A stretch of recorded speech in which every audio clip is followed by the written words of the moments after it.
welcome to another exciting episode of our PlayBook podcast. Now, this is a space where we get to share real, unfiltered stories of amazing, successful beauty queens in Uganda and Africa. Now, guys, today on the set, I'm excited for you guys to get to meet the people that I have on set today. These are beautiful ladies that are changing the world in the UK, but they happen to be from Uganda. So I'm here on the set with Miss Uganda 2021, 22, 23. They'll be telling us about their journey in the pageant industry, what they've been able to do, where they are right now, where they see the pageant industry going. So I can't wait to dive into it. So please welcome with me Miss Uganda UK. Thank you so much. Thank you for having us. I'm here blushing. What an introduction. No, I'm actually so happy to have you on set because when Caitlin got to me, I just thought about it and I didn't know how to connect with you people. So I was like, okay, this is just a divine interviews, right? It was meant to be. Yeah, so I'm really, really excited because I really want Uganda actually to know what Miss Uganda UK is all about, you know, not just beautiful girl living in the UK, but actually you're doing impactful things. Yeah. So I can't wait to dive into the story today with you guys. Yes. Yeah. So for someone who doesn't know you, before Miss Uganda UK, I think we'll just go in that order. What were you doing? What was Vanessa up to? What was she doing in the UK? And generally, for someone who wants to know you, yeah. Well, for somebody, I'm quite an open book. I feel like should you find my social media, the Vanessa that you see there is pretty much what you get in real life. I think my sister queens would agree. Vanessa was an active girl. She loves sports. She loves traveling. Very outgoing because she loves singing and entertainment and stuff like that. And that's how I actually found myself in pageantry. And I was studying. Of course, I was doing my university and stuff like that. And now, of course, I've concluded that and it's now gone. It's put to the side. But now I'm working. So when I'm not a beauty queen, I work. I'm very much a corporate girl, you know, away from the entertainment, which is a great balance for life, to be fair. Yeah. Okay. And for me, when I started Miss Uganda UK, I was in an internship in real estate, and that's sort of the route that I wanted to go down. And in terms of me as a person, I feel like I was a lot more reserved. I feel like Miss Uganda UK has really pushed me to get out of my comfort zone. So if you saw my social media before, there was nothing there. It was literally like one or two pictures from a few years ago, and that was it. So that was me. And obviously since doing Miss Uganda UK, I've tapped more into my creative side. So I still am into property and real estate and all of that, but now I'm also in the architecture side. So I've transitioned into architecture and I've worked in architecture practice. So yeah, so it's changed me, but in a good way. In a good way. Yeah. Okay, that's nice. Who was Caitlin when she started Miss Uganda UK? Well, I was a baby. I was 17 when I started and attained my crown as Miss Uganda UK. I was still in school doing my A-levels. Didn't have a job yet. My parents told me to focus on your studies. So yeah, I was still a student in my school, preparing myself for university. And now I am a paralegal assistant, so I work within the legal field. And I work with charities that help women get into housing and just allow themselves to get from one area of their life to the next in the safest way possible. But yeah, I was young. I was young. I was young. It's actually amazing that you see when people see beauty queens, they don't think that they have real life jobs that are actually serious. People just say a beautiful face. So you guys saying that you're doing these amazing things, architecture, real estate, and I'm like, wow, legal, and it's really interesting. So people out there get to know that actually we're not just beautiful faces, but we actually have real lives. So you get, maybe everyone could give us the experience of how you got into Miss Uganda UK. How did you hear about it? You know, when you were in you're Ugandan living in the UK. It's not like you'd hear about Miss Uganda tomorrow and you go and contest. You know, the dynamics could be different. So how did you hear about Miss Uganda UK? And then you're like, okay, let me give it a try and see. Yeah.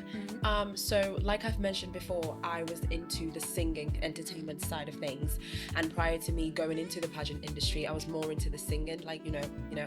So I used to do like singing competitions and stuff like that. And while I had the voice, I actually did not have the performance side of things. So when I came across pageantry, I got scouted for my first ever pageant. I think I was 19 years old. It was Miss Africa Great Britain, and you know, it was like it's like other African continents. It was like 29 of us or something. It was a big competition, and I was, you know, I was like, you know what, let me go and join. It'll be fine. I like dressing up. It'll be great, you know. I didn't expect it. I was like first runner up, and I was like, okay, I can do this. This is You know, something. it's a start. It's a start. Yeah. But that was the very first time, because they had a talent round. That was the very first time I had actually performed and felt myself on stage, and I was not worried about how I sounded. I'm a perfectionist when it comes to performing. If something doesn't sound right, I'm going to hear it and I'm going to stop. So, but my mom came in and watched everything, and she was like, "That, you know what? That was the very first time I've ever seen you truly be the entertainer that you're supposed to be," kind of thing. So that's how it came about. And then when I finished Miss Africa Great Britain, then I came across Miss Uganda UK. But Miss Uganda UK was perfect, because I was like, oh my god, like I love home. I get to give back and still practice my singing and stuff like that. Yeah, so that's how I came up. And you with it. and you look cute at the end of it. It's Exactly. a nice little sash. Right. It's cute. It's colourful. Everything works out. It was perfect. Yeah. And Faith, how And did for you hear me, it was actually my dad. My dad's the one that really pushed me to always do Miss Uganda UK. So from even when I was younger, like even before I was of age of the competition, he always mentioned it to me, like, I think you'll be a queen. Like he always saw me as a queen, even before I saw myself as one. So he would always mention it to me, and like, it's something you could do in the future. And I just thought, okay, not really, because I have brothers, so I'm the only girl. So I was always a tomboy. That's why I wasn't really taking pictures. Yeah, you're not Totally. heels, none of it. So when he would mention it, I sort of just brushed it off. I didn't really think anything of it. But when I got older, I started to really want to get in touch with my community and start to understand the culture and be around more Ugandans. So that's when I started to think. I remembered when he told me about this Miss Uganda thing.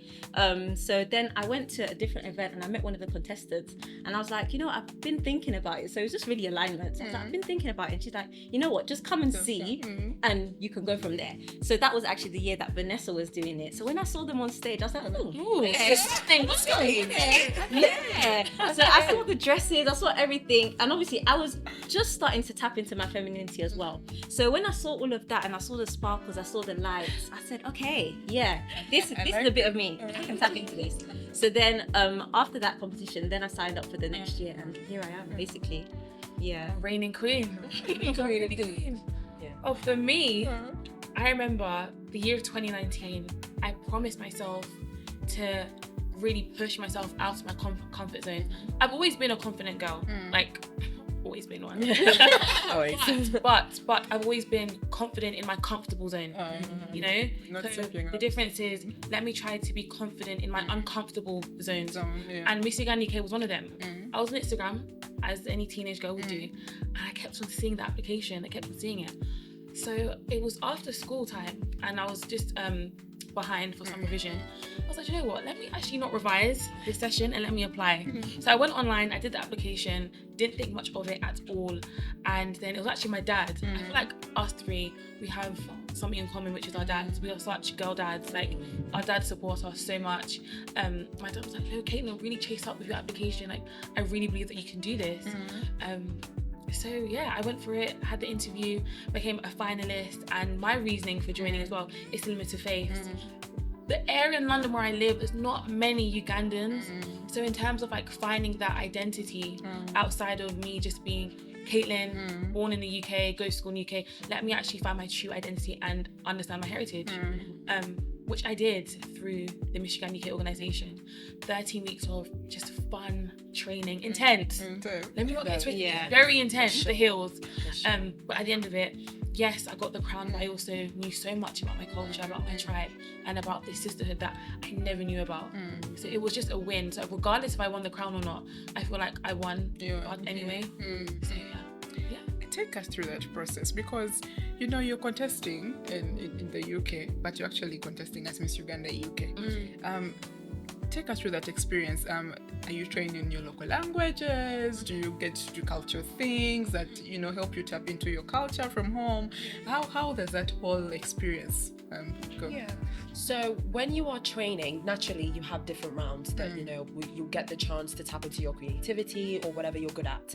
And specifically for Miss Uganda, of course, when you apply for Miss Uganda, you already know that you're going to do this trip should you win, and you already have your platform that should you win, you have something in mind that you actually are going to give back to your community. So already in terms of you wanting to connect with your community, you should already have that in the back of your mind. It's a big part of why they would even look at you as a winner. And then for the round, you have your cultural round, and this is when you do actually get to tap into whether you're a Muganda or a Choli or a Msoga. You get to actually create something that is going to reflect where you're from, because sometimes you get to speak on it, or sometimes you get to write something up on it. So that's kind of like the process. So you train for those 12 weeks, like Caitlin said, walking, posing, speaking. Public speaking is a big part of being a queen, It's not just looking beautiful. And then of course the final night comes and it's all the entertainment, but that's literally like the last bit of it. Yeah. Okay. That was your experience. What were the expectations going into? I didn't know what I was expecting going into it, to be honest, because pageantry is not something I had really heard about. I had only heard about Miss Uganda because my dad had told me about it. So I didn't actually know what to expect. But what I did know is there's going to be a lot of Ugandan women around me. So for me, that's what I thought, okay, let me tap into my culture this way. And in the UK, each tribe sort of has their own community. So there's like a Muganda community, a Mutoro community. So when I applied, I also thought, let me also get more involved in these communities as well. So I was always going to their events, speaking to different people. So for me, really tapping into the culture was a big part of my journey. So anyway, during the process I could do that, that's what I was doing. So speaking to people, even in the rehearsals and stuff, all the different music, like listening to all the different Ugandan music, it's a vibe. So yeah, it's really, really nice. So for me, that's how I really tapped into it. Yeah. Okay. Clint, how was your experience? My experience was fun. Long story short, it was fun. I had no expectations, although I was very much aware that this is going to be performance based. And prior to me coming into Miss Uganda UK, I had a lot of dance background, so that was kind of at my advantage. But nonetheless, everyone starts at ground zero. It doesn't matter what experience you have, everyone's going to start the same. I'm a tall girl, so to say. So wearing heels and keeping that posture was something that was very difficult for me. Which I kind of expected. You're going into a pageant, you have to know all these things. So that was challenging for me, but my experience was great. Getting to know the girls, again, the music, obsession. That was my creative wear song. I was like, oh my gosh, I think I like this corner. I like this club of just girls from the same country coming together and just enjoying one thing that we have in common, which is this beautiful pearl of Africa, Uganda.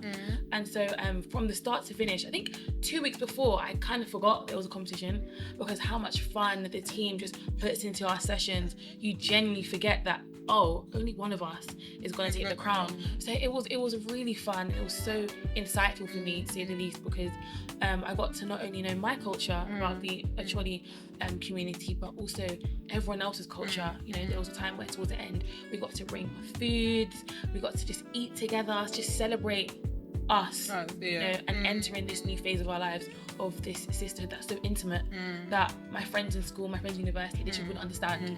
But the girls through the Miss Uganda organization, they understand. Yeah. Okay. So the times leading up to the grand finale, you're just competing, you just applied, came into the competition. Did you have expectations of winning your pageant, or you were just like, what, let me just go, my dad is there, let me just go have fun and see what all this is about? I think generally speaking, it would be great if you didn't have that expectation, because pageantry, it is very competitive, but every girl has something very unique to themselves. It will be even the person that on paper, yes, they look great, the judges might see it differently. So it's always great not to have that expectations. Me personally, my year was quite different because I think I was the only one that had been in a pageant before, so I did feel that pressure. And naturally, because I'm a competitive person, I was like, listen, if I'm not going to win, I need to make top 3, because that's how I go into the game with it. And there's a certain it's not cockiness, because, you know, like I said, you already are aware that you might not be the winner. Yeah. You should go into that competition knowing that, you know what, I want to put my best foot forward, and you should put your best foot forward. And if you win, you win. And if you don't, you don't, and that's okay. So did I have an expectation? Yes, I did. Top 3. For sure. Yeah. Okay, favorite? For me, I think from the very beginning, because I was someone that never wore heels, like this was completely new to me. For me, a lot of the process was I just need to grow day by day, like literally grow each time. Because if I try to think about the crown too much, I feel like it will blur even what I've tried to do and what I've come in for. That was always the goal, yes, but for me it was very much just take it one step at a time and just keep improving, and that's literally just what I tried to do. And for me, my favorite part was actually the creative wear. So for me it's like creative, I must win so the creative wear, because even for that, like you say, what changed you in pageantry, for me it was my creative wear, because I forgot I was actually creative. Like that was the first outfit I'd made in ever, actually. Yeah, so for me, when I started to make it, I actually really started to like it, and I was like, you know, this I have to win. Like if it's not, I have to win creative. So yeah, that was my experience. Similar to Faith, but for me, my expectation was getting the mini awards of Best in Catwalk. Now, guys, yes, I was having fun. Yeah. But towards the end, I was really biting my nails. Caitlin, I genuinely didn't think I was gonna win. Honestly, Rona, no.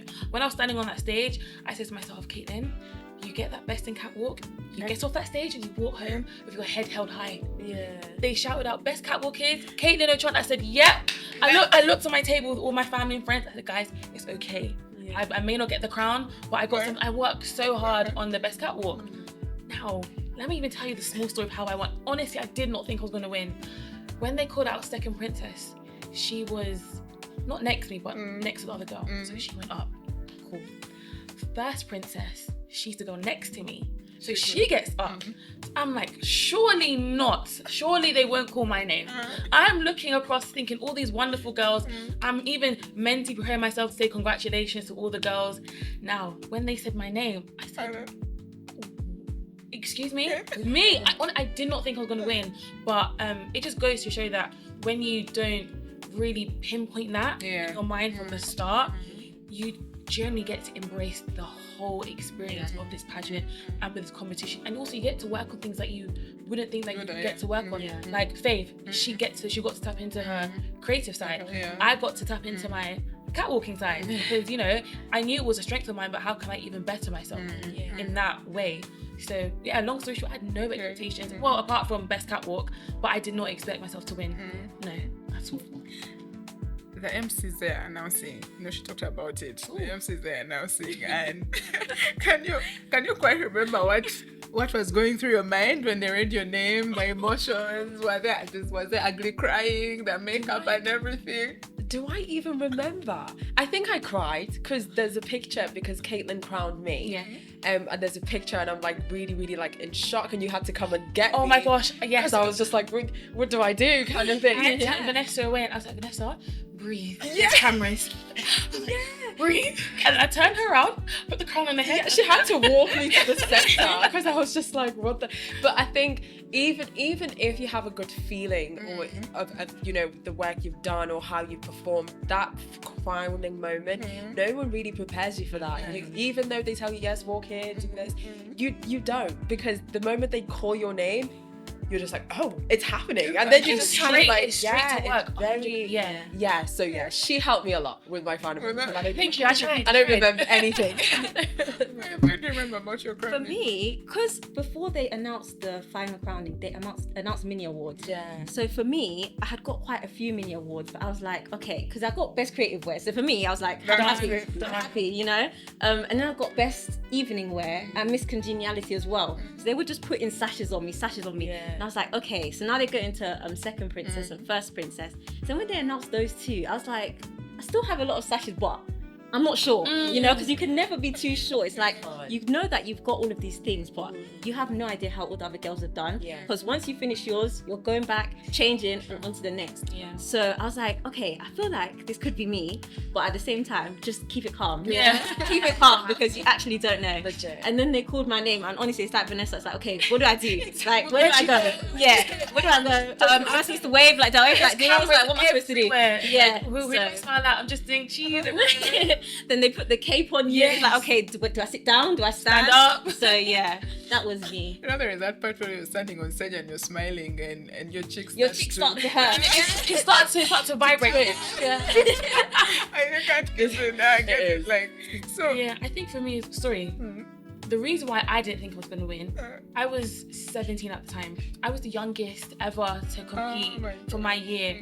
No one has won Miss Uganda UK at the age of 17. So when they called out my name, I was like, oh, Caitlin, you're just a child, you're just a baby. Yeah, I've got school tomorrow.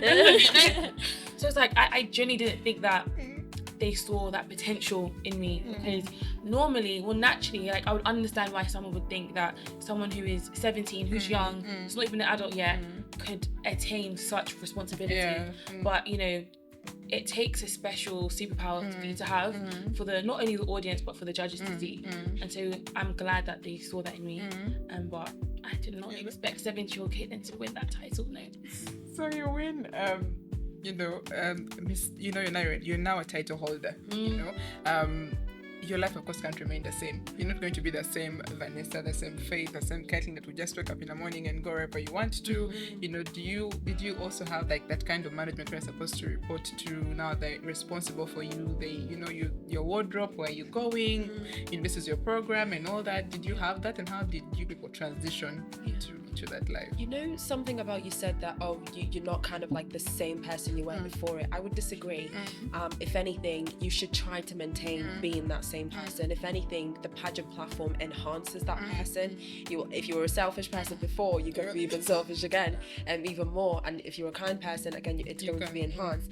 And I think there's a misconception with the UK pageants. The UK system is very different to the Ugandan pageants. I feel like Uganda, or even countries in their obviously respective regions, they probably get a bit more out of their pageant experience in terms of, like, you know, maybe like cars or whatever, like designers or whatever, endorsements. In the UK, it's very much your brand as you before the organisation even comes into play. It's very important, because that's when the brands will want to approach you more time. If you're not approaching them, they will want to reach out to you. And also just generally, like, yeah, it's a lot different when it comes to wardrobe. You're responsible for that. When it comes to, you know, and that's why these soft skills that I advocate for, and we'll talk about more of that later, they're really, really important, because really it's you are the machine, and then the team of course support you accordingly, but you have to let them know as well, because in a sense you are in the managerial position, and then everybody kind of goes off you. Yeah. It's not you following everybody else. So that I think that's where the pageant systems differ from Uganda or other countries to the ones particularly in the UK. Okay. Yeah. Interesting. So when you won, you know, you're now like a title holder. You know, you're responsible for yourself and all that. How are your parents, you know, coming into it? Did they have an idea that they actually have to give you this extra support, or they also thought that maybe now that my daughter has won, you know, she has management, how are your parents, you know, in all this? My parents have always been supportive, even from before I joined. Like, this is something they always would have liked me to do, and they always pushed for me to do. So for me, the support was always there. Even for my last trip, my mum came with me. So we went down to her hometown of Hoima. So we went round. I went and I donated kits to my dad's old football team down in Fort Potos. So it's really like, they're very supportive. So I don't feel like I'm ever alone. It's anything that I need to ask them, I can. And in addition to my parents, there's also the director, Jackie, who helps on the Miss Uganda team. So it's a really tight-knit community, and like now I'm here with the other queens as well, so there's always someone to lean on. So I don't feel like anyone feels like you're on your own. Like, I never feel like I'm isolated. There's always someone I can lean on, and everyone's just always willing to help. Okay. I think when I first won Miss Uganda UK, in terms of keeping yourself still the same, but also be respectful in the sense that this is not just Caitlin wearing the crown and the sash. It's Caitlin also tied to a very respected organisation. Miss Uganda UK, at the time when I won, it was just celebrating their 10-year anniversary. They've been very consistent, and the work that they do is at a very high regard. So yes, keeping yourself and still being sane and still being authentic, but at the same time allow yourself to grow with the organisation. And like Faith mentioned, our director, she was like a massive help to me. I was still growing, still trying to figure out who I was as a person, but Jackie did it in a way that didn't interfere with my personal identity, but at the same time still keeping the Miss Uganda UK organisation as me, the representative, at a high regard, and still keeping it respectful. So still be yourself, but also understand that you are also carrying something on your shoulders. So naturally you're going to have to shift in a way, but also shift in a way that's not damaging or detrimental to your own identity. It's kind of more positive shift as opposed to a negative shift, if that makes sense. And I feel like even the process in itself, because some pageants, especially in the UK, you're sort of just thrown into the deep end. Like you apply and then maybe you see the girls a few times and then you're on the show. But for Miss Uganda, like you have the rehearsals every week. So even before you're crowned, you're almost in training to become queen. So when you get there, it's not like a complete shock, like, oh my gosh, what's happened? You've learned how to speak, you've learned how to do radio interviews. Like they've sort of trained you through the entire process. So once you get there, it's sort of like you just transition smoothly into it. So I think that's what's really good about like our process. You know, like you grow up, you're growing up in the UK. It's not like Uganda where you know your neighbor, it's a community. You are coming into Miss Uganda UK. You are going to meet girls coming from other places, but you're all Ugandans, but we are raised differently. How was the experience, finding girls with different characters, from how did you navigate that? I think, again, knowing that you have a common upbringing or a common background of being Ugandan already, that is like an icebreaker in itself, because someone somehow is going to relate to you in one way or another, and that makes it a lot easier to build upon that. So my experience personally, I love the girls, even though yes, my competition was fierce. I don't know about yours, but my competition was fierce. Like everyone knew why they were there, but that did not stop us from interacting with each other. It was very warm. It was very much, I want to learn from you, you learn from me. What can you do that I can't do? Even the people that were not into pageantry, and you could tell like the progress was very fast with everybody. So I think that brings everybody together, because there's a common goal. Everyone wants to do well, and everyone takes it seriously, and everyone's willing to show up 100%. So it tightens that community for sure. Okay. So you still have friends that you've met that you still keep up to now? Yes. Oh yeah. Shout out Chavi and T-Pista. Actually, right? Yeah. Honestly, like it's such an amazing sister, because we mentioned one of our friends, she never competed in my year, she competed in her year. So it just goes to show, it's just a testament to how of a tight-knit community Miss Uganda UK is as an organisation. Girls from different years are friends. We are like, these girls are gonna be at my wedding, but we never competed together, So we are such a community. I think community is the foundation, and everything else blossoms from there. Okay. Could you maybe just give us a few challenges that each of you could have faced going into Miss Uganda UK? I'll start. Yeah, definitely my age. Yeah, my age. Because I was young, people just would overlook that. Because Caitlin, you're young, why would you improve? Why would you kind of set yourself to a high standard because you're young? Oh, Caitlin, don't worry, you're young. They were back next year. Exactly. Or it's just not even that. It's just the non-explicit labeling to your age, if that makes sense. The perception. Exactly. Young, you can't do this. It's a big crown. But one of our amazing members of the team, Gladys, she won Miss Uganda UK, but when she won during her year, she was actually one of the oldest to win. So I remember I had a conversation with her. She said, Caitlin, you use your age as your strength and as your superpower, and that's why I always tell girls, find your superpower and work from there. Don't try and pick things from other people, because then your challenge will be even more bigger. And so my challenge, yes, was my age, but I used that as my superpower, because growing up I was such a bubbly, even till this day I'm such a bubbly girl. Like, I have so much energy, and I use that to my advantage and really push that before pushing my competitive side, because at the end of the day, you don't want to crown someone who's not an authentic person. You look at me, you probably see snippets of your own personality in me. That's just me, I'm real. And so that was a challenge of mine, but it was quickly overcome. I think for me, I'd say one of them was time management, making sure that I had everything done and ready. Because one thing that I wanted to make sure of is I didn't want to stress. Like, I didn't want this pageant to give me any stress. So I wanted to make sure everything was done way ahead of time. So I sort of had to make sure everything was planned, especially making my creative wear. Because there was so many different components to it. I was like, okay, every day after work, literally take off my bags, sit on the carpet, start working. So for me, it was very much like making sure that everything's on time. And also self-belief, I'd say, as well, because this is something that was completely new to me and I'd never done before.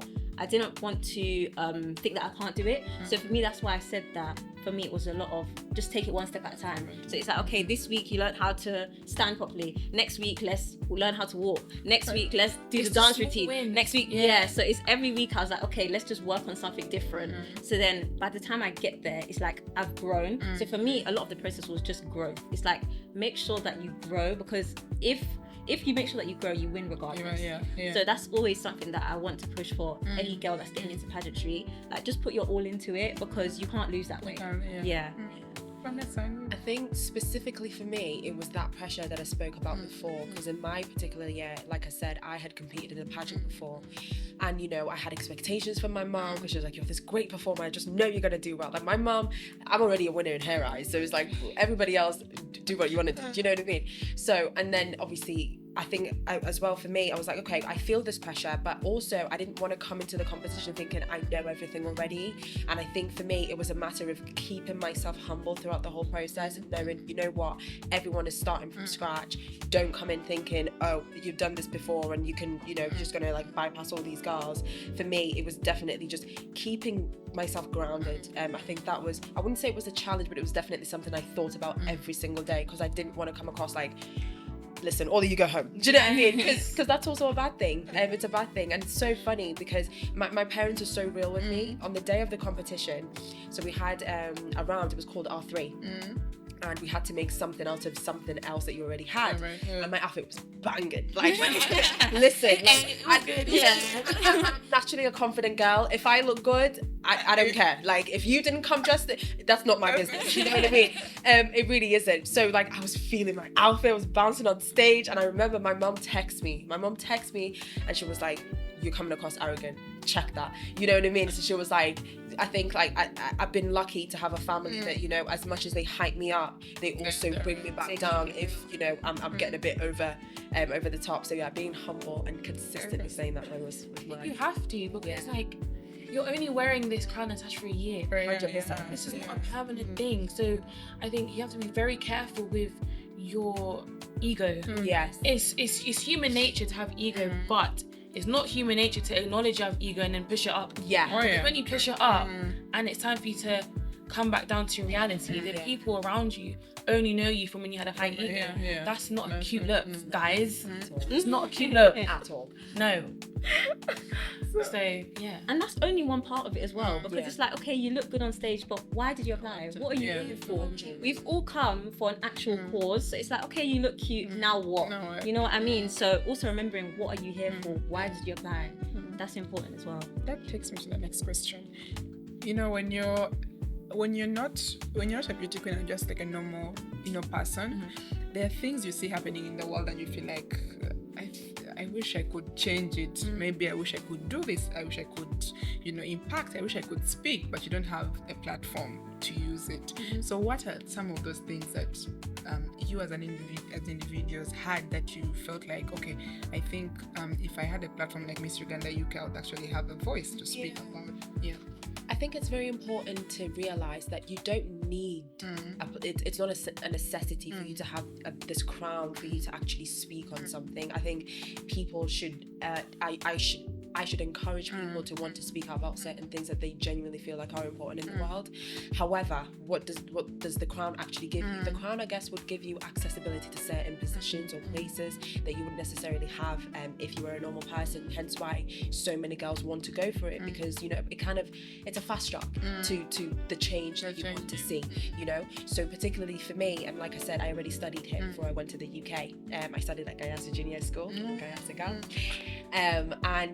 And I experienced the education system here, and then obviously I went over to the UK, and I was like, actually, there's a little bit of a gap in terms of how they prepare the children and when they go out in the working world. And I was like, you know what?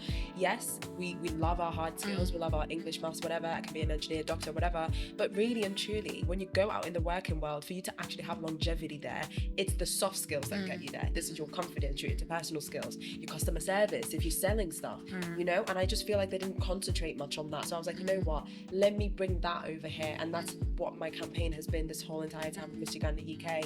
So I would say that, that's what I've been working on. Yeah. And Faith, what is that you really wanted to push as? So for me, it was vocational skills, because before entering Miss Uganda UK, I had started to come to Uganda more often as well. And I had come to a conference with a lot of young people in Uganda. And one of the things that I kept on hearing is, oh, we finished our degree, but there's no jobs. And I kept on hearing that. And even in the UK, there was always a complaint of no jobs. And people always said, oh, they want you to have experience, but no one wants to give you that experience. So I thought, when I'm coming to Uganda, and if I'm doing Miss Uganda UK, and if I win, I feel like vocational skills are that thing that everybody needs, because wherever you are, if you have a skill, you're able to make money. And even during the process, I was also always looking about Uganda and like different facts and stuff like that, and we're one of the most entrepreneurial countries in the world. So when I saw that, it's like we have it in us already. It's just that we need to equip ourselves with those skills, and once someone has those skills, they're able to do whatever they need to do and sustain themselves. Even if they go through school or drop out or whatever happens, they have that foundation of those skills, so they can always support themselves and their family. Okay, Caitlin, what was that you wanted to push? So having I have a condition, a gynecological condition called endometriosis, and prior to me getting my diagnosis, I realized that I was missing a lot of school growing up. So everyone in my school, my head teachers, my head of year, my personal tutor, they knew, okay, every month for 2 days, Caitlin is not coming in. And just missing my education, and that affected my mental health because of my condition around my menstrual cycle. It really allowed me to speak up, not only on my health, but to allow girls to also advocate for themselves when it comes to their menstrual cycle, because it's a human right to get not only fair access to certain things, but also to understand your body. I think that's a human right, and allowing that stigma to go away and allow conversations. And so my platform is menstrual health, which stems from my story and how I used my voice to advocate for my health and to get the right treatment, to get the right diagnosis. How can we help these girls advocate for themselves, especially girls who go to boarding schools, right? They're away from home, they're not around or near hospitals. So what can I do to help these girls ensure that they have a healthy view, a perspective on menstrual health and their menstrual cycle, but also using holistic approaches? So we went to Kitcombe Girls School and Kitcombe YY as well as in Entebbe Girls School, and we did a lot of physical activity. And I was trying to explain to the girls that moving your body during your cycle can not only help you physically, but it can also help you here. During my cycle, when I first got my period, I was depressed. But I didn't know what that meant for me. I didn't know what that meant for me in the future. But moving my body really helps me mentally, and also using holistic approaches such as certain herbal teas, and allowing them to know that you don't need to get medication. You don't need to straight away go to, because reality is some girls here, they actually don't have the financial means to. So how can we use cinnamon or ginger or holy basil tea or lemongrass? Me and Faith, we love this tea. We've been drinking it all the time. But these things are so accessible to these girls, but it's so important for them to take during their cycle, because it will alleviate pain. When you alleviate pain, what are you doing? You're staying in school. So let's break that cycle together, and from early before it gets too late. So we've been following your journeys. We've been seeing Miss Uganda UK ladies coming to Uganda to create impact and all that. You've all had time to come to Uganda during your reigns, I believe so. So this is my first. This is my official Miss Uganda trip. Oh no! But Yes. this will be an opportunity to do it. So how has been the reception? When you came to Uganda, you because you're not sure of how people will perceive you. You're being from the UK, people here in Uganda, yes, we are Ugandans, but we see life in a very, very different way. Yeah. So how was your experience coming? Very welcoming. I think it's very interesting, specifically for my year when I was talking about these soft skills. I came at a very unique time because we were also trying to change our curriculum here in Uganda. So I feel like the reception was perfect. Everyone was on board in terms of hearing what I had to say, because it was very relevant to what the children were facing and the kids from the adults from university, when they're not able to get employment and stuff like that. So it was very warm welcome. And on top of that, they get very surprised when I can actually speak the language. Got very fluent in my language, so that's also another cherry on top, because they feel like they can relate to me more, and they feel like, okay, this is one of us. So they're more inclined to listen to what I have to say. So I think it's been very positive, for sure. Yeah. Okay, great. For me, it's been, I'd say, humbling and transformational, because being able to actually come back, especially for my first trip, I was able to go back to Hoimak Potpoto. That's where my parents are from. So being able to go back to our community, going back to my mum's school, speaking to the girls, going back to where my dad used to play football and donating football kits, for me, it was really humbling. And I thought, oh my gosh, it really dawned on me, the opportunity that I have to be able to give back. Because sometimes when you're crowned, you don't really see it as, you don't see the big picture. But when you actually come, you really see what you've been working for and what you're actually advocating for. And this time, even coming back, I really get to see the impact that has been made. Because, for example, Wanyange girls, I went there last year and I was able to go back to them again this year. And some of the girls, I met them last year, and this year they're Miss Independence, and they'll say, oh, I saw you last time, Miss Uganda. So I thought, let me try and do Miss Independence. And now they're first princess, they're second princess. So it's really humbling that you can see the growth of the girls, and also being able to add on to what I did before, because last year, for example, in Wanyange, we sewed some aprons, so I was just sewing with them, but this year I was actually able to donate sewing machines to that same department. So it's being able to grow onto it, and even coming back with the queens as well. Caitlin advocates for menstrual health, so now we've also spoken about making reusable pads. So it's all adding on these skills, and the girls want to sell them, which is soft skills. You need to be able to sell. Everything so it's just all connecting with each other. Which is really exciting. Quite amazing. I think you've just had the opportunity to be able to do what all of you are pushing, but together. Yes. It's been fun. Literally, and that's also crazy. It all started off with one WhatsApp group call. One call with our director, Jackie, and we were like, let's do a trip. She was like, okay, let's go. And before you know it, we're booking our flights, we're contacting the schools, we're getting the resources, we're getting all the sponsors. And fast forward till last week, we're literally on the plane with the Ugandan Airlines at Entebbe Airport, ready to start. Great service, by the way. Great. I mean, shout out all them. Yeah. Okay. For me, because this is my official Miss Uganda trip, it's been an out of body experience. Prior to me coming to Uganda, I came here years ago. I'm not going to tell you the number, but years ago, and I was with my family, just doing family things. So it's my first time coming back to Uganda with purpose, with a responsibility on my shoulders, but the weight that I'm carrying on my shoulders, I would carry it again and again and again, knowing that the outcome is, seeing these girls look at me and they say, actually, I can relate to this girl. Because one thing having your crown and sash, but it's another thing actually relating to them. When the girls say, I have cramps and I feel sick, I'm missing out on school, I can also relate to that. So what can we do together as a sisterhood? Because I don't see the girls when we go to school as just students and I'm a queen. We are all sisters. We are going through this thing called period together, So it was definitely an out of body experience, but a big but fulfilling responsibility that I will continue to carry on in the following years. Okay, so when you win Miss Uganda UK, you go back to your friends the ones that are not beauty queens, how did they? Did they look at you and say, now, Vanessa, now that you have a crown, I don't know how you're going to act. How was their perception? You know what, my friends, I'm a pageant girl even without the crown, you know, and the pageant girl vibe, yes, the aesthetic. Exactly. Yeah. It shows in my dressing, it shows in how I speak. So it was no surprise to them. They've been very, very supportive, and even the times where I may doubt myself and some, you know, I'm like, oh, I'm not sure about this. Like, no, girl, you're made for this. This is you, you know. So it didn't change anything. I'm not going to lie to you, and hence why we say it shouldn't change anything. You should be the same. People around you should still feel like, you know what, that's our person. This is the person that we supported and we will continue to support, because it's just so no changes for me. Faith, how I was agree. Honestly, no changes, because it hasn't changed me. Like you said, like if it doesn't change you, the people around you are not going to change. So for me, there wasn't really any change, but I feel like the support from the community definitely increased. Yes. Because I'm a Mutora and we hadn't had a Mutora queen yet.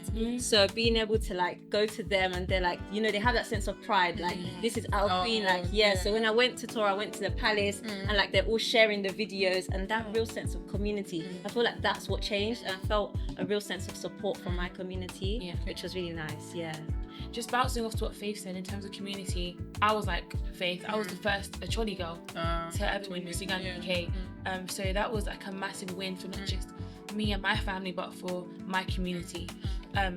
In terms of change, my friends, they were naturally surprised, because I mentioned to you guys before, that year I challenged myself to stay confident in my uncomfortable zone. They weren't used to seeing me in an uncomfortable zone. So naturally they were surprised, but were they shocked? No, because before anything, I've always been a confident girl. But I remember when after I won, it was on a Saturday. Sunday, went to church, studied for my mock exams, because mock week started the following week for my A-levels.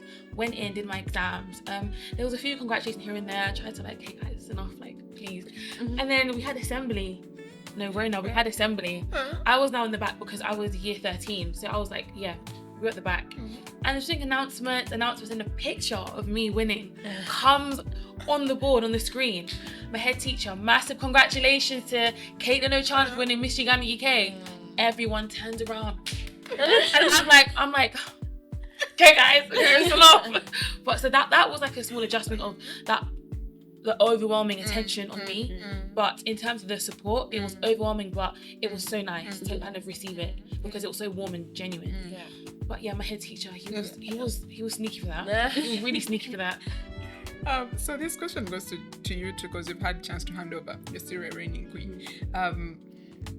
You know, which is the time now you have to hand over the crown to the next person. How was the transition like into now your normal life? You might not have the same calls that you've been getting of maybe Vanessa, we need you here, Vanessa, we need you there, because there's now someone that is actually carrying the crown. How was that transition for you? Bittersweet for sure. I think naturally you do get used to having this crown and this thing and being called Miss Uganda or Miss whatever, but every time I've handed over, because I've obviously competed in other positions as well, I'm ready. I'm ready. I think that year that they give you, you should aim to do all that you want to do with that position, and by the time you now need to give it away, you should be ready to give it away, because it wasn't meant to last forever anyway. And then regarding how my everyday life carries on, I feel like I'm naturally busy anyway, with or without the crown. So if anything, I embrace it, because then I get to actually work on my personal life as well. I think there's a big part of when you have the crown, there's a certain I don't know, certain parts of your life you need to show that I wouldn't necessarily show if I wasn't in that particular limelight at that point in time. So I embrace it, because like I get to work on more my personal goals and things that I want to keep quiet and stuff like that, because I like my privacy as much as I'm outside and I'm out there, because I am. I do like keeping certain things to myself, so I embrace it. Yeah, for sure. I was ready. I was ready. No, I really was ready. My reign was different. So from 2019 to 2020, obviously COVID. But then at that time, went straight back to university, and then 2021 happened again. I was Miss Uganda UK wasn't happening, so I had that reign. Then 2022, when we realised that Miss Uganda's happening again, I felt ready, because during those times, yes, I was doing as much as I could with the conditions and with the context of COVID, I managed to connect with so many queens around the world. I did a lot of like Instagram lives with them, just connecting with my platform and their platforms. Also connecting with certain charities. So I worked with Action Aid, the charity called Action Aid UK and Save the Children, with my platform. Sorry, not with my platform, with the Miss Uganda UK position. So when it was time for me to kind of hand over my crown, I was like, yeah, I'm ready, because I've already made my own personal relationships and connections with certain organizations, because now I'm taking that shift of from Miss Uganda UK to Caitlin, who's an advocate for what? And that's what I was trying to find. And so when it was time, I was like, yay, Vanessa, put on that crown on. It's your time, because I was so ready to take on this next chapter of my life. I felt like I was already in that next chapter of my life. I was just waiting for the handover to happen to officially like give her, her time. And that's how it should be. You should work on your personal brand before the crown is then. How is it like, you guys, going back? I don't know if when you won the crown you were working by then or you got to work after, but do you feel like for the people that maybe knew that you were a beauty queen, do you think their perception of you being able to do your work was biased on the fact that you have been in a pageant? Because people think beauty queens are just there as just a beautiful girl, she may not know this, she may not know this. Have you faced that in your workspaces? So are you asking me if the fact that I had a crown, it changed? Was I working? I was actually, I think I was coming to the end of my first degree when I won Miss Uganda UK. And then after I had finished, I then kind of went on to do my master's. So yes, I was working because I've always worked full-time and studied full-time. It's definitely doable. I wouldn't say that, oh my God, you start being overwhelmed and whatnot. Again, it's those soft skills that I advocate for. If you're organized and you plan yourself and you know how to keep time, things can align, and the team are so supportive that they don't just bombard you with like a bunch of responsibilities and then you have no time for yourself, so everyone, it's a team. You move, they move. I think that's why we rely so much on our first princesses and our second princesses. Like, I know about you guys during your reign, but there'll be times when like I'm busy, I've got schoolwork to do, I can't go to that event. I'll call my first princess, like, hey, can you please go to this event, let's just clear it through our director Jackie. She'll go. And there'll be times where like she will go to quite a few because I simply cannot. And I love how the Miss Uganda UK organisation, they don't put that pressure on the queen to do everything, because as much as it's such a great responsibility, it's not your world.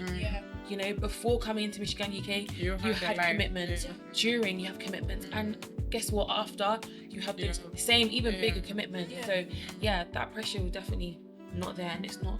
Did you have any pressure? Were you also working, or? Yeah, I was working at the time. I didn't actually tell them I was doing a pageant until like a week before, because I had to take a week off because I was like, I need to finish this creative way. So when I took that time off, I was like, by the way, I'm doing this pageant.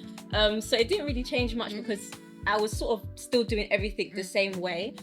Just after, I think they were a bit surprised. They were like, "Oh, you won!" Like, I think it was a shock to them because they didn't expect it. Because I didn't change at all. Like during and even after, everything I was doing before, I was still doing afterwards. So they didn't change towards me. I think because I kept everything the same. So yeah.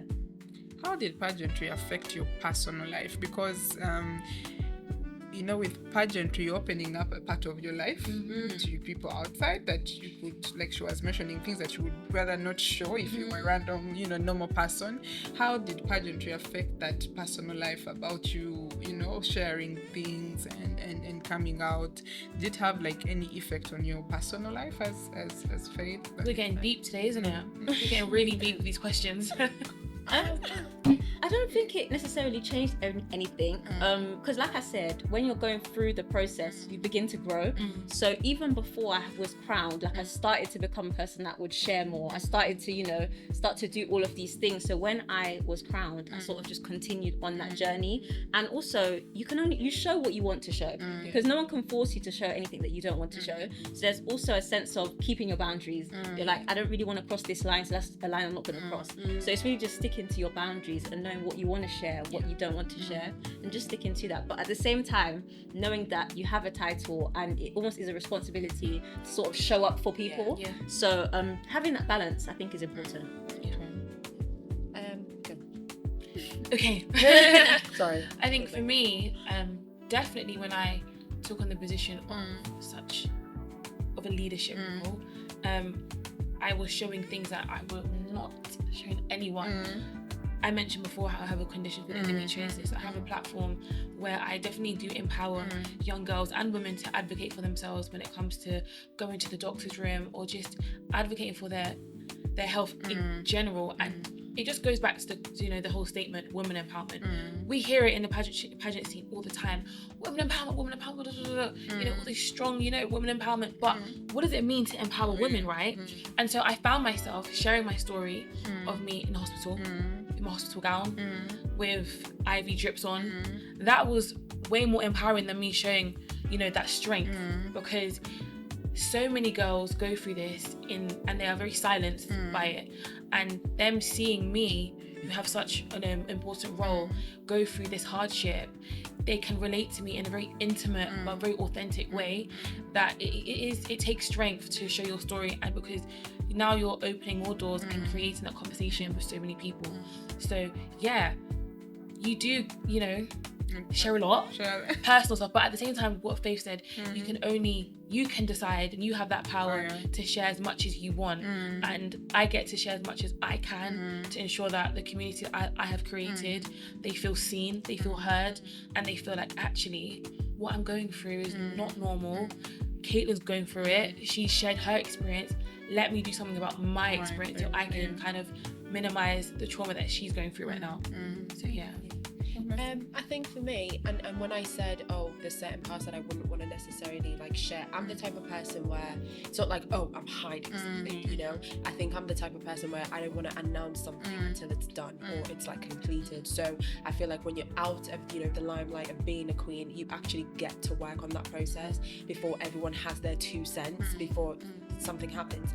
And also I feel like pageantry impacted me in a way that I felt empowered. I think it gets you to really, because you have this position and people are looking to you for inspiration, to be a role model, you get to self-reflect a lot and think, okay, if I say this, how do I want the community that I'm giving this message to react? How do I want them to be impacted? So I think for me, it really got me to work on my public speaking, I mean, and naturally I love to speak and whatnot, but I think being more concise and knowing how, what the impacts I want, that's how it probably impacted me, for sure. Yeah. What are some of those things that you got to discover about yourself and you're like, maybe if I didn't take part in a pageant, I would never have discovered that maybe I'm good at this, or this is my weakness, or this is my strength, but pageantry helped you get to discover that about yourself? I think for me, it wasn't a matter of maybe I wasn't good at this and now I know that I am. I think for me, pageantry, if anything, enhanced my personality. Like I said, naturally, I'm very... There is nothing small about me. I'm not going to lie to you. If I'm not speaking, my outfit will speak for me. You know what I mean? Naturally. And I think, and it's not I know I'm better than you. It's just I know who I am as a person. You know what I mean? So I think pageantry really got me to embrace that, because most times you have confident people and then they're around people that are not so confident and then they try to dim themselves.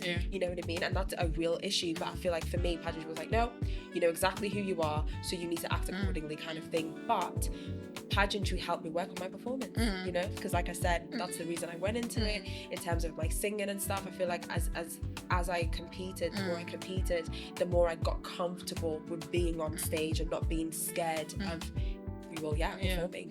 So I think that was it for me. Okay, Faith, anything you for me, there was so many things, because like I mentioned before, this is completely new to me. So for me, being able to speak in front of many people, public speaking is something that I really managed to grow and enhance, because even going on the stage the first time, it's I haven't done this before, but again, it's preparation to be able to speak to so many girls after. At Wanyanga Girls, it's an assembly full of almost 1,000 girls, and it's oh my gosh, that's something I would have never imagined that I would have done before.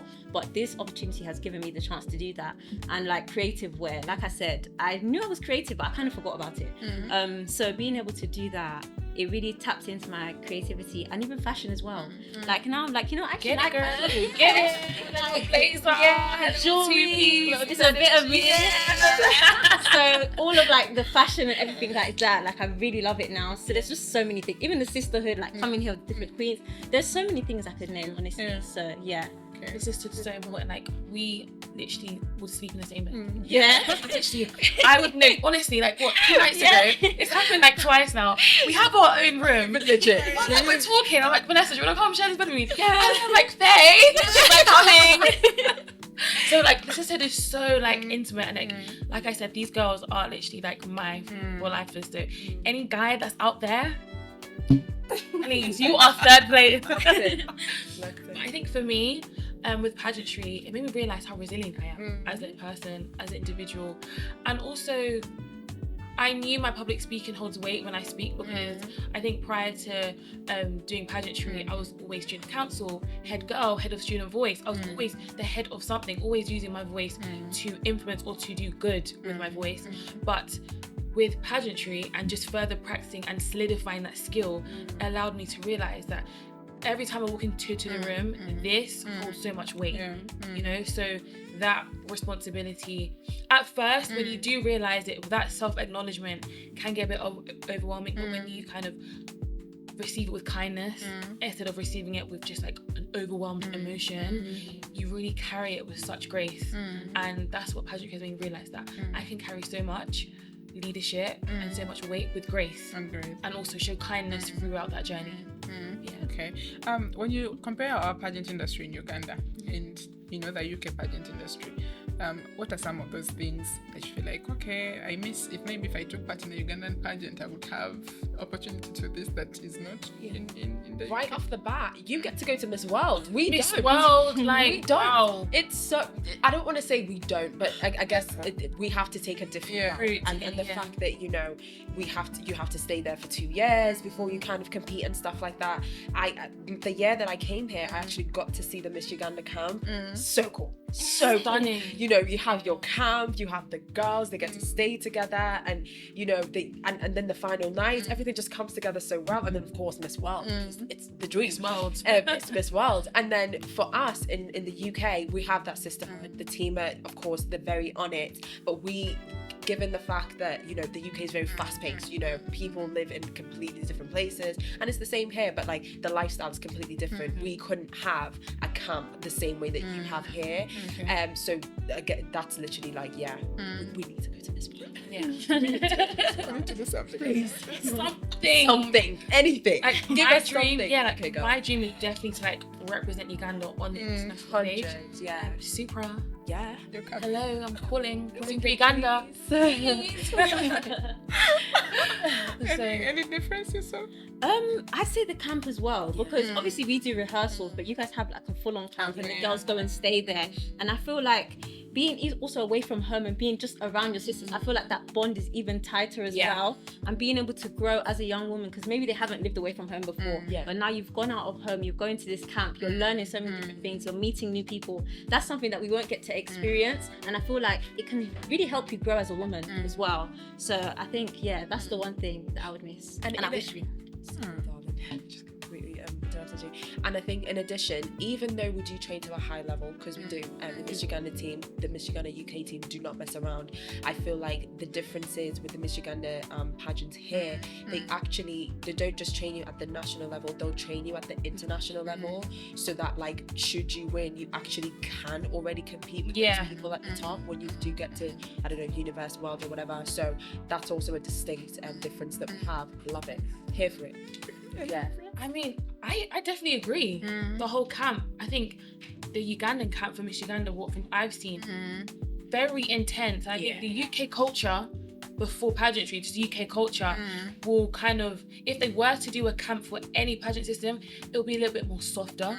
Because of just UK culture in general is very conservative, it's very soft. It's not as in your face, intense. Hello, you're doing it wrong. What is this? Go away, get back. I think the camp and how they train the girls here, it's very forceful at 100%, but I do understand it. It works. I think as someone who is a competitor for anything, I do get it. I do understand why they are going to equip these girls in that standard, as opposed to maybe why the UK wouldn't do that, because they're just naturally very oh, you're wearing that, maybe you want to wear something They else. don't want to but hurt you're people's still- feelings. Yeah. They like to sugarcoat. Mm. Yeah, but in Uganda, you guys do not sugarcoat. I think also because in the UK, I think maybe the way that there's a way children are raised to be assertive and speak up naturally, which is different here. Yes. Yes. So here as girls, you're taught to be more quiet, Timid. you're more timid. Yeah. So when you get into that space, someone has to train you to come out of that. Yeah. Yes, and it has to come out with full force. Yes. We can't teach you step one. Hello, sis. Sorry, we've got 6 weeks. Yeah, Let's go. legit. Yeah. So the training has to be that impactful, because then you'll be like, okay, why your parents will be like, why did you even go in the first place if nothing has changed about you? Legit. So if you're the timid person, your parents would want you to come back, more confident. You can speak up, you can say this. So the training is a bit because You're of competing at international level. Yeah. So you have to. You're competing with countries where from 3 years old they're getting you on stage and training you. So Southeast Asia. yeah, Wow. so they don't play, so we need to prepare them, which I think is good, because you're not gonna go there and be shocked like, oh my gosh, what's happened? Like you've been coached, like this is what to expect, Yeah. and they've given you the skills to be able to like compete on that level. Yeah. What memory, funniest thing from each one of you that happened in your year when you competed? Something that happened in your year that you can never forget. It was sad, but it was very annoying. I laugh about it now, but I was actually really annoyed. So the year that I was supposed to compete, can you imagine? I've been excited, I've done training. We have this boat party, and it's supposed to be the boat party where the finalists get revealed. I've been planning this for months. I had my outfit, it was supposed to be a masquerade. Outfit theme. I turn up, the boat is leaving. Mind you, we see Vanessa running in her running 6-inch in my little heels, my little 6-inch heels. Wait. I'm like, sis, who are we waiting for? Legit. The boat is going that way. I was literally here, the boat was there, it was leaving, I was watching, no one could stop. It was a mess. It really was. And I didn't get to go to my finalist reveal because, I was But late. this year we had another one, and she was still running behind. She was still late. No. I had one foot on the Listen. boat, one foot on the boat. Listen, I said to her, I was on the phone to Vanessa. I said, Vanessa, this time I've got you. The boat's not leaving you. It is fine. Panic, and I was like, I cannot miss it for the second time in a row. I didn't live in London. Yeah. My friends, my sister queens live in London. So every time I'm in London, especially that particular area where the boats are, it's a mess to get there. It really is. It's so chaotic. I have my suitcases. It's so stressful. It's not my fault, okay? It's the system, the London transport system. I'm on the phone to Vanessa. She's like 5 minutes away. Jackie goes, how long is she? I said, she's 2 minutes away. Then we just see her running down the pier with her suitcase. I'm coming, guys. I can't. Yeah, that was mine. That's a funny one. Wait, any funny My one, oh my gosh. I think it would be the one when we went to the event. When we went to one of my first events, after I had been crowned, I went to go and get my scarf. This is, to me, I found it funny because if you don't laugh, you'll cry. It's one of those ones. So I went to go and get my scarf because I was feeling a bit cold. So I went out and I was going down the stairs and I literally slipped down the stairs. I slipped down the stairs and I thought, oh my gosh. But you know what? I'm a true queen because I slipped down the stairs, but my crown did not fall off my head. Love that. My crown stayed on my head. Firm on my head. My nail polish was ruined, but the crown, It's fine. the crown stayed on my head. Yes, I love that. So I feeling. literally came because I went with Caitlin to the event. So I came back to Caitlin. I was like, oh my gosh, you won't believe it.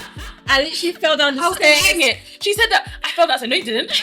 No, you didn't. You did not You fall do down that the all stairs. the Okay. time. Like, I did it. It didn't happen. Happen. No one saw it. So yeah, for me, I was just like, I have to laugh because if I don't laugh, You will cry. so Hey. Not fine. Oh my gosh, me. This actually wasn't even funny. Like, I got told off with one of my friends, Tiffany Star. So see how I told you, like, it was so fun. This was 2 weeks before the finale. We are sorting out staging, where to stand. This is now crunch time. Oh, was I not taking it seriously at all? I was laughing, I was joking, my friends, we were just making jokes. Jackie just stands there silent, and she's like, me and Tipista turn around, I was like, Tipista. Jackie looks at us, she's like, okay, girls, we're gonna try it again, okay? And she looks at us with these piercing eyes, thinking, oh, right, we actually need to learn something today. Yeah. It was so funny thinking about it now, but honestly, my heart skipped like 3 beats. Yeah. No, It's very. You don't want to get. You don't want to no, get you don't hurt get at all. to. At all. She's a serious woman. Serious She woman. is. She is. Okay. Well, if you're I'm just gonna tell us if you can remember the song they played at your grand finale, a Ugandan song. Oh, I remember mine. Obsessions. Yeah. Is it like when you're coming in the Everyone's evening? gonna sing for us the song you remember. Oh, okay. Well, I had my evening round. I had Ability, Radio and Weasel. On our ability. Hey.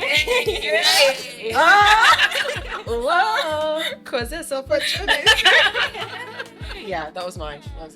Mine was my evening wear was Semira by Geosteady.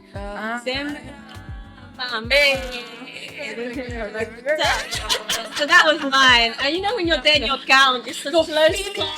Yeah, the lights are on, your diamonds are shining. Feeling yourself. So yeah, that was my song. Yeah. You guys obviously know Obsession. That's what my creative wear. So creative was like, was fun, upbeat. I was like, Obsession.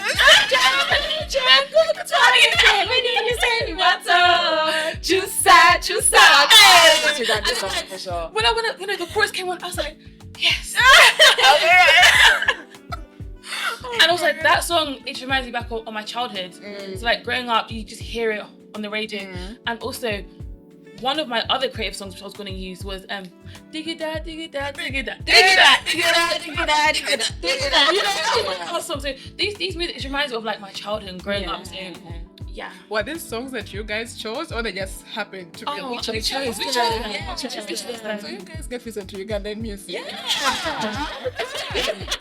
All the time. It's interesting. And you know the words, that's the most interesting part. You know, like people can be in the UK and like, I don't know the song, but it's interesting. It's just like It's part of our culture and our identity. I think the food, the music, how we talk, the jokes, Kale, the banana, She's been learning. She's been doing good. No, it's funny. Caitlin saw a cockroach for the first time in real life, and that was a funny experience. Hilarious. Let me tell you something, Karen. I've been beating them up for her the whole week. So we were staying at a relative's house during our Miss Uganda trip, and I'm sleeping around like 2 in the morning. And then I hear stop.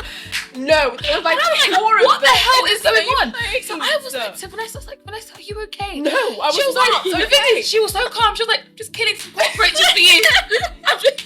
Because she knew that I couldn't handle them. Yeah, because I knew should she wake up in the morning and she's literally going to have a fit. There was like a whole family corner. Mom, dad, twins. No, it's real. And then little girl.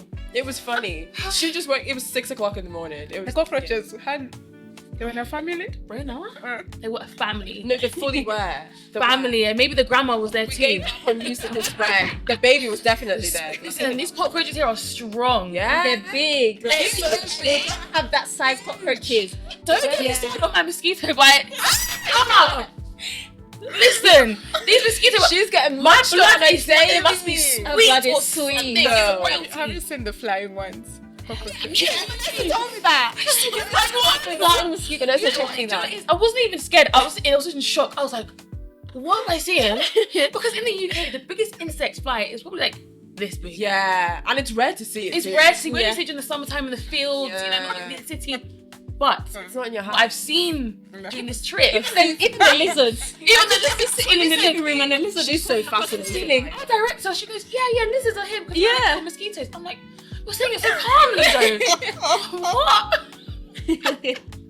So it's not cute. It was not cute, but it was funny. You know what makes it even funnier is the fact that me and Caitlin have been in the same room for the majority of the trip. Yeah. But she's the one that's getting bitten on, and I just come out scot free. So it just makes it so funny.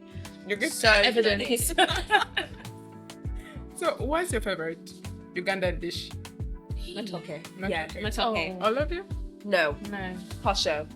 Which is funny because I used to hate it when I was in boarding school. Oh. But now you give me posho, I'm on it. Was that the first thing you asked for when you came to Uganda? Have you had it since you came? It? I think it was. Posho. Yeah. Yeah, we had. You've had it? Yeah. And you? So we call it corn in my region. So I love corn and otigo and okra stew with some meat. And we also have this oil called moya.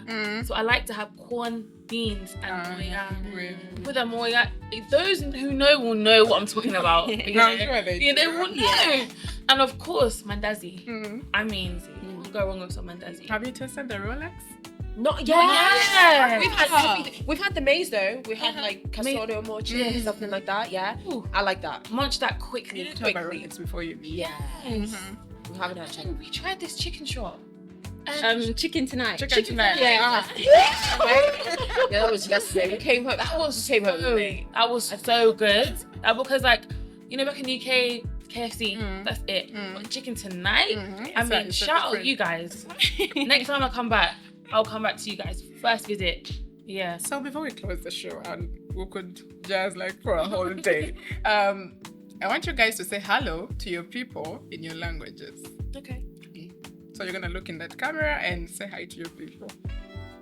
Who goes first? Do you want to go there? I'll go first. Okay, I'll go first. A foil matek, a tiening, they will say, a tier, my bear. Thank you, Vanessa. Shout out Vanessa. Listening. Yeah. Listening. Next. So me, normally in rhetorical, we ask, what's your impaka? Okay. Yeah. So we ask your impaka first. So if, for example, the impaka is akiki, so I'd say, Oliota akiki, and then they'll say kurungi. So how are you akiki? Then they'll say, I'm fine. But normally we ask impaka, yeah, how are you? So we ask you first, then you respond, then we ask you, how are you? So what's your impaka? Awoli. Yes. Okay. Really? What am I? Kiki. I mean, I feel like you could be in a kiki. A kiki. Or a teni. A teni. Yeah. Nice. Yeah. Vanessa. Pressure. Okay. Balamusiza basone banyabo. Erinnya lyange Vanessa Naddamba, nsanyuse nnyo okubeera wano ne Ronnie. Mwebala nnyo okutubuliriza ate okutwaliriza obulungi. She also taught me a word. Nyanzaza. So if you could give an advice, to any pageant girl out there, you took part. Okay, let me think. You took part in Miss Manchester. Yes. What was that? What was the experience? How was it different actually from Miss Uganda UK? Yeah. So, like I said before, if we want to go to the Miss World system, we have to go through Miss England, and specifically for Miss Manchester, that was my route to start my journey to Miss England to hopefully go to Miss World. It was definitely very different in terms of yes, these people did not have that same background as me, but again, I used it as my superpower, as I was the only black girl competing against my other white counterparts. So the advice I would give to any pageant girl, I would say you use whatever is making you different to push yourself and kind of get you to stand out, because you have to think every girl who's competing has something about them, and it's a competition. Everyone is powerful, everyone knows what they want, everyone knows what they want to gain from this competition. You need to know who you are, and you need to know, okay, what is it that I'm going to do that's going to put me in that spotlight, to leave that limelight, to then be on that leaderboard. So yeah, embrace your uniqueness, for sure. That's what I would say. Yes, Faith. And you? For me, I definitely say, especially to the girls doing Miss Uganda UK, because that's the only one I've done. I definitely say, just put your all into it, because I feel like you can't lose that way. Like if you go into it thinking, you know what, I'm going to train as hard as I can, but I'm going to enjoy it. Definitely enjoy it and do all that you can. Because even throughout the process, there's radio interviews, there's different appearances, and there's so many opportunities that you get. No one forces you to go, but definitely go to every single one, train as hard as you can, because you're going to win at the end of the day. You're improving your speaking, you're improving even your advocacy, because you'll start to develop things that you're actually passionate about and want to speak about. So that's what I'd say to everyone. Yeah. Okay, good. What I would say is know that there is a chance that you will not win. So work hard to the point where even if you were to win, or even if you were not to win, you've left enough impact for them, for the organisation to remember you by. I think it's so important to leave your impact, because that means you have practice at your why. I think it's very important for girls who are competing to know their why and nurture it during your journey, because once you've nurtured it, you've left impact. And once you've left impact, I promise you've done your job. Yeah. And should you decide to compete again, you will go in with the most authentic journey, and your route will be so catered to just you and your why, as opposed to just, I just want my crown and sash, because it's more than a beauty pageant. That's our slogan for Miss Uganda UK. It's more than a beauty pageant, because I won in 2019, but look, years later, I'm still serving my why today, you know, in my beautiful country, Uganda. So, Okay. yeah. So, Faith, you're still a reigning, you know, queen. You get to hand over your crown in October, I think. October, right? Yeah. Can you say that this reign has been a fulfillment of so many things that you have wanted to do as That's 100%. And I feel like I got even double, because I was only really supposed to do 1 year, but I've even been able to come back and do it again with my fellow queens. So for me, I feel like absolutely, it's been so fulfilling, and being able to actually give back and see the impact. Because like I said, I've come back twice now. So I came the first time, and you're building those connections. Like, you see the girls, you come back again, and like, I remember you last time I was doing this, now I'm doing this, or I saw you, you're queen, and I wanted to try it as well. So actually seeing the impact that you've made, because coming one time, you do what you can do, and then you leave, and you don't actually get to see the process, the transformation that is made. But being able to come back, you can actually see that impact in real time. So for me, that's been so fulfilling. Okay. And Vanessa, apart from, you know, the crown, what is Vanessa up to? What is Vanessa up to? Yeah. Vanessa will be competing in another pageant, so she's not going to reveal what it is yet. But outside of the pageant world, Vanessa is very much a working girl. She's a project manager and takes her corporate life very seriously. I like it because before I started taking my studying, I guess, you know, seriously again, I was always entertainment. I convinced myself I was going to be a singer and everything. So when I actually, you know, show up in my job, I'm popular. Unlike many people, contrary to many people, I actually enjoy my 9 to 5. It brings me so much joy because it actually challenges me. So she's a working girl. She's very much outside. She loves having fun. Yes. With her girls, Yes. you know, you'll Tonight. find me out. Catch us outside tonight. Literally, respectfully though. Yes. Respectfully and I'll be in bed by 2, Mum. Yes, but yeah, you'll find it outside, living her best life, pretty much. Yeah. Caitlin, what are you up to? I am still pursuing my career to become an aspiring barrister. So I've always loved advocacy, and I knew that would be the career I would love to continue and kind of like pursue. So I'm still doing that, still studying, still reading my books. I'm not competing next year, but I'm competing the year after. Okay. Hint, it's a system that I've competed in before, Okay. but I'll be back. But I also have pageant coaching. So with the help of Faith, she does like the behind the scenes. I just train the girls. We have our own pageant kind of like business. So we kind of help empower lots of like pageant girls in the community. And we saw a gap of black girls competing in pageants, so we closed it. We are closing it very well. So that's what I do. So I'm still in the pageant world, but I'm not on stage. I'm training the girls to get on stage. Yes. Okay, so one last thing. I just want you to look in the camera, each one of you, and you're going to leave a message for the Miss Uganda community, Miss Uganda UK community, for any girl out there that wants to contest. What can they expect, or what tips can you give them? Yeah. I will start. So to you out there, a girl who is representing Uganda in the diaspora, I would say give it your all. Give it your all. Try. You never know where it will take you, and just believe in yourself. Believe in yourself that you can do it as well. And should you not win, you'll always learn something about yourself. So try. That is my advice.